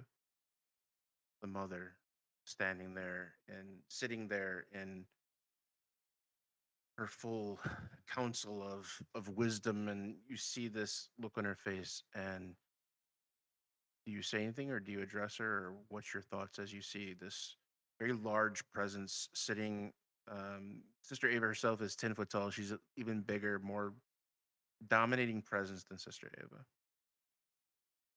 I think the first thing that she will do is to get on one knee and bow her head. She will not look up just yet, but she will slowly lift her head to look up at Mm. Sister Ava and then to Mother Ilithana. She will not rise. She will simply speak. Um, this is of a great honor to finally be here in front of you, Mother Ilithana. I am here for wisdom and advice. Rise, my child. And Come, she rises. tell She me of what approaches. is your concern. We have been handed a great deal of responsibility. As I'm sure all of you know, Ujat has not been, well, well tended to in the past few years, and now I know why. The situation with Dara is very complicated, and now we have a choice with the phylactery that he has been cursed with. I wish to know what to do next. What is the best course of action? This is a war against someone greater than us. And when I say us, it's me and my companions. Do we free the Ra from the phylactery and destroy it now, or do we wait till later on?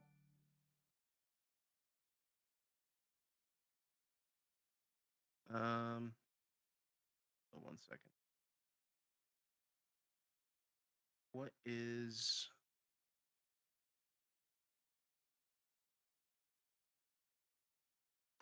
Sorry, hold on one second.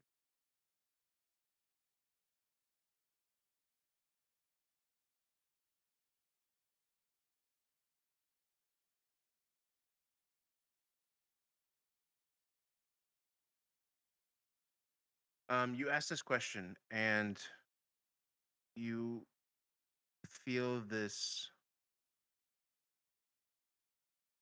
You feel this warmth come upon you as this anxiety is still building in you. When you first got into this place, you felt it kind of drained from you. And as you're thinking of what to say and of the situation, it kind of builds again. And as you release this, the words leaving your tongue, you again feel this peace kind of wash over you as you look up and you see the mother. He has been waiting. It was not yet time, but now it is. He has sacrificed everything to be in the position that he is in now. It is time for him to come home. It is time for your group to free him.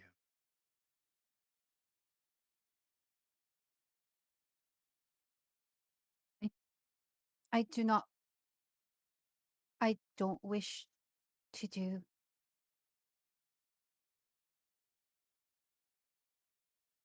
It's okay.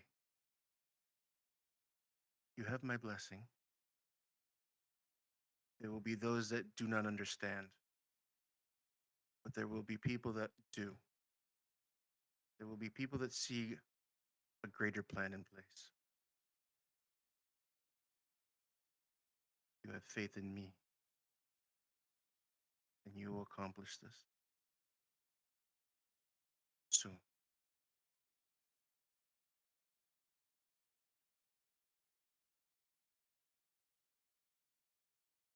Understood.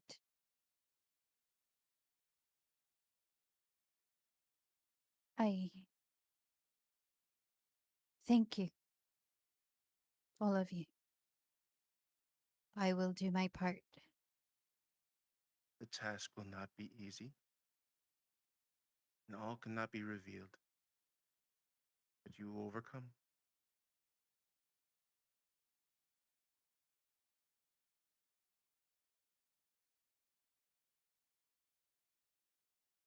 As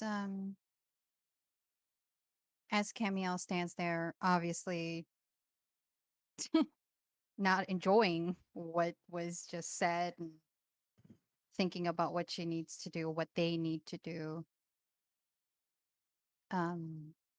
She looks up at them and she will ask a question. This is a rare opportunity. I know I have every chance I have to speak with you, Great Mother, to all of you.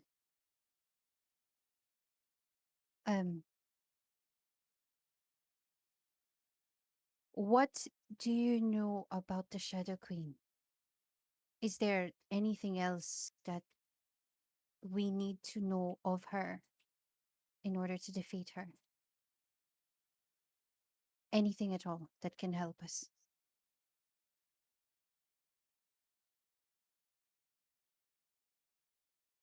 She takes a moment,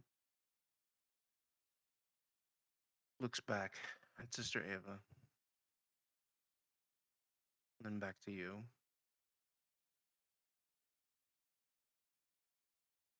All cannot be revealed at this time. Step by step. Faith in action, and all will be revealed. Camille nods. Of course, she was expecting this response. And she takes another deep bow, I closes do her not tell you eyes. this. I do not tell you this as a no. The universe is uncertain. There are many things that we see. There are many ways that we can help. But not all is clear.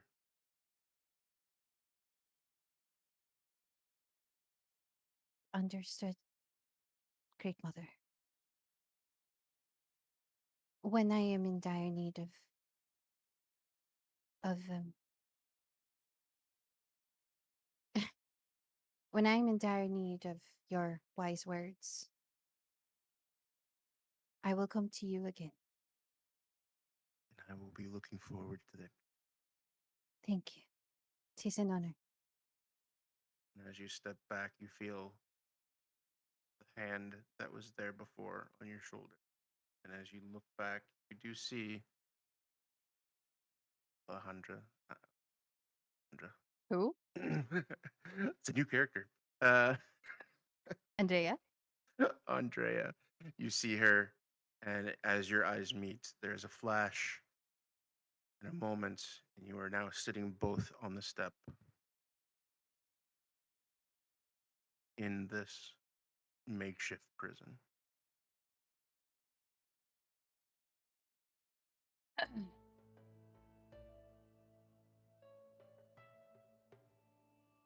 Well,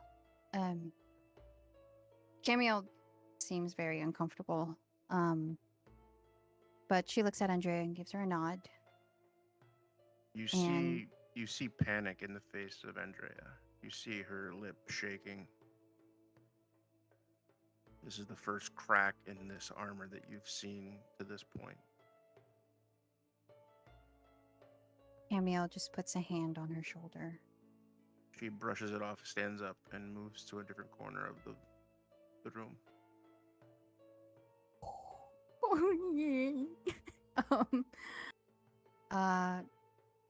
Cam takes her time, gets on her feet, and looks to the group who I think have been talking this whole time about plans and what to do. And she walks over to them.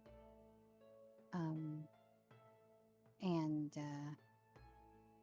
she tells them what was said. Oh, God, this sucks. Well, On my mushrooms, do we have time for another that seems. No, Opinion? no, calm down. second opinion? Wild Bountress? I don't know. No. Are we In all saying seriousness. that this has to happen at all, or that this has to happen immediately? From what the Great Mother has been telling me, he has been waiting for us this whole time. Because he wants to be free from this curse. And now that we are here, I think it is time for him to come home. It seems so counter to. Well. And then we just kind of. She just starts looking at the Ra, but she doesn't say anything else. She's scratching her head and holding her bag. Does Andrea know? Andrea was there. She is very upset. Nothing I would have said or done would give her comfort. Perhaps that is something the Ra could tell her. Maybe. She is very loyal, and the love that she has for the Ra is very deep. I don't think whatever the Ra would say can give her any sort of comfort either. Well, comfort aside, I was kind of meaning she's not going to take this personally, I hope, and Oh, she will. she understands it has to happen. That's what we need. We need it. We need her to understand. If the mother said,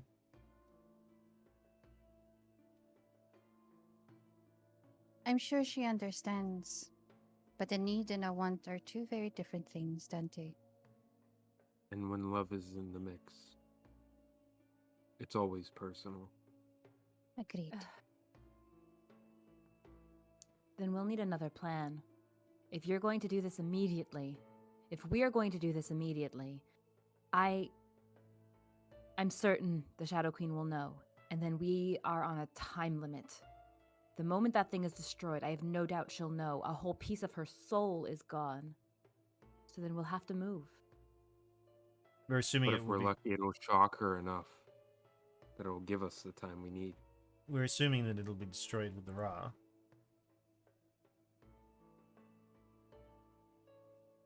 What are we assuming? Are we assuming it'll be destroyed with the Ra?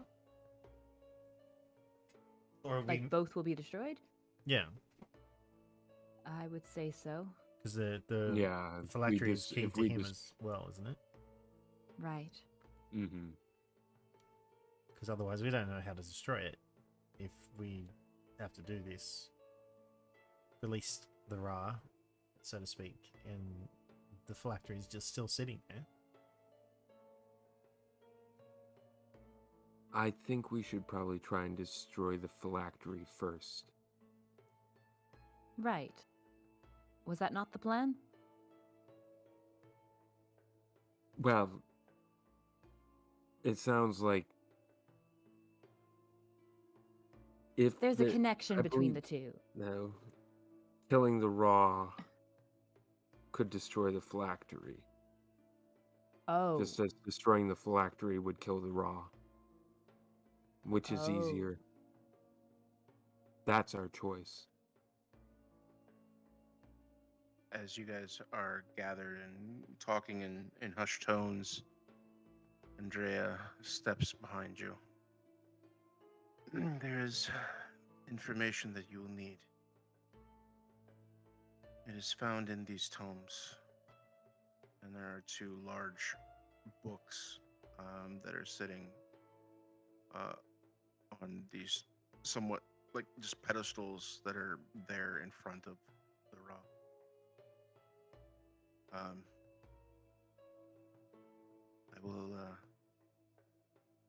I will deliver copies of these books to your residence. Study them. Find what you need. And I'll bring you back. You can complete the task. As the mother has requested. Andreas, Yes. I'm sorry, but is there any specific reason as to why the Ra saw my face of all things? I don't know.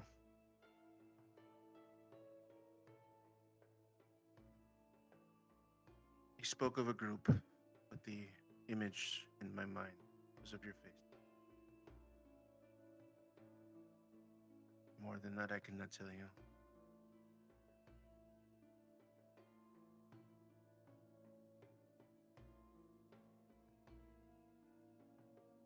But would Bran be able to recall the card, the card depicting the object in question?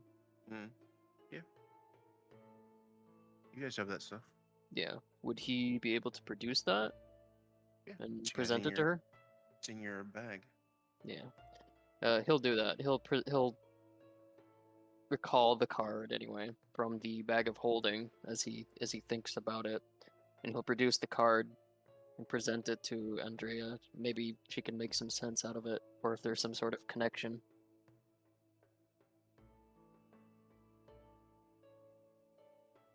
Yes, this is this information and more are within these notes. These notes are the work of many strong arcane users studying in this place for generation.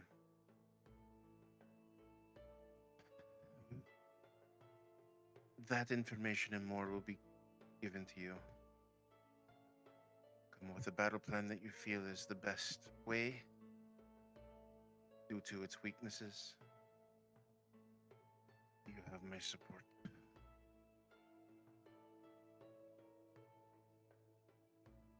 Andrea, I hope you know that we do this with a heavy heart. Your condolences are recognized. I have worked for the Ra for all of my life. I was but a young girl when I first came with him to this place, to all of the secrets that he has told me over the years. He is more than mentor, friend, and family.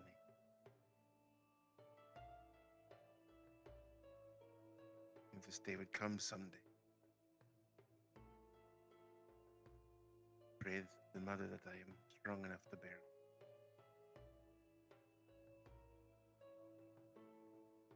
Please, we must go.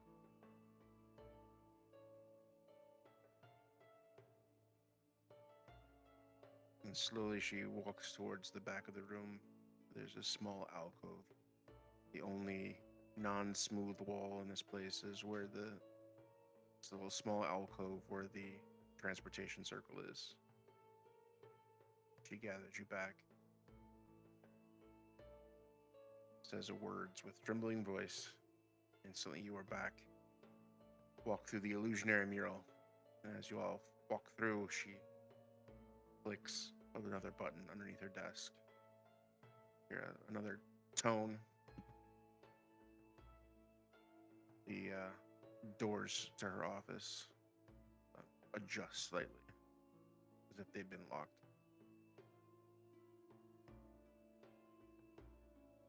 Please, we will. I will bring the books to you immediately. If there's anything else that you wish, tell the topic to one of your servants, and I will have it brought to you. Please, discretion is of the utmost.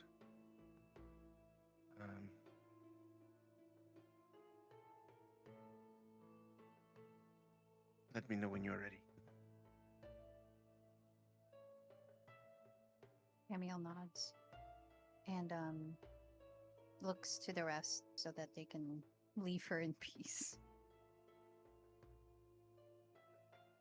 And you walk and walk out of the doors. And she closes them. They close behind you.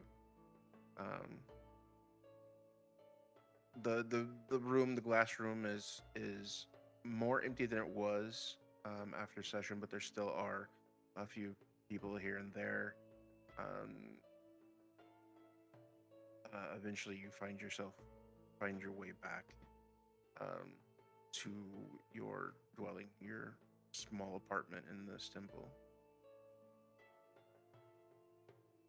And I think that is where we will leave it for this evening. Ah, what a bummer. Stoic.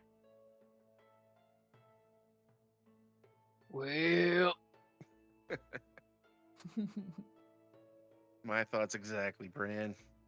I mean, my initial reaction to say, well, Dante was going to go, okay, I'll do it, but you know, Dante! what? I was just saying.